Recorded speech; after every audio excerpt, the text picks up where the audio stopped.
Hello students.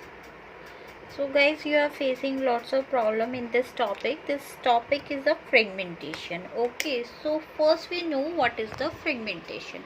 Fragmentation क्या होता है? So what is fragmentation? Whenever any process are loaded and removed from memory, then the free memory space is broken into the little pieces. After some times, that process cannot be allocated to memory because of small size. So what does this mean? कि जब भी आपका कोई process load होता है या फिर remove होता है, कहाँ से? मेमोरी से, तो जो भी फ्री मेमोरी स्पेस होगा वो छोटे छोटे पीसेस में ब्रेक हो जाएगा, ठीक है। और उसके थोड़े टाइम बाद ही क्या होगा कि वो जो प्रोसेस है, that processes can not be allocated to memory, और फिर वो जो आपका जो स्पेस है जिसमें आपको फ्री स्पेस के थ्रू जो मेमोरी मिली है वो छोटे छोटे पीसेस में ब्रेक हो जाएगी। पर फिर आप वो जो मेमोरी का फ्री स्पेस है उसको किसी और प्रोसेस को आप असाइन नहीं कर सकते। क्यों नहीं कर सकते? क्योंकि अब वो बहुत स्मॉल साइज में है। अब देखिए, मैंने आप लोगों के लिए दो डायग्राम बनाए हैं। देखिए, ये डायग्राम है, इसमें क्या है? Main memory and the secondary memory. You can write S dot S secondary storage और S dot M secondary memory, उससे कोई फर्क नहीं पड़ता, जो आपको सुटेबल लगे यू कैन राइट। तो देखो, मेन मेमोरी में एक प्रोसेस है P1, इसको हमको मूव करना है सेकेंडरी स्टोरेज में।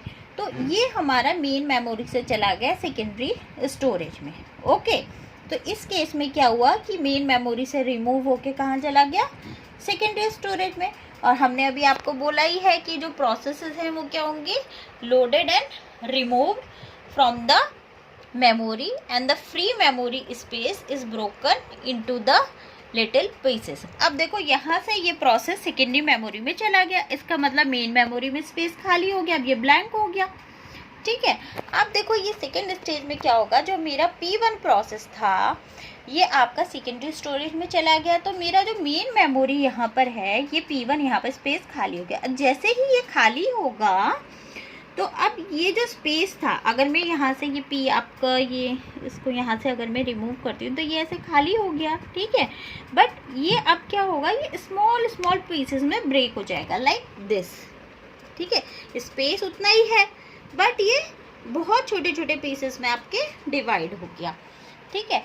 अब अगर मेरा प्रोसेस P1 जो कि मेरा सेकेंडरी स्टोरेज में मैंने ट्रांसफ़र कर दिया था, ये अगर वापस आना चाहता है मेन मेमोरी में, ठीक है, तो ये नहीं आ सकता। रीज़न क्या है?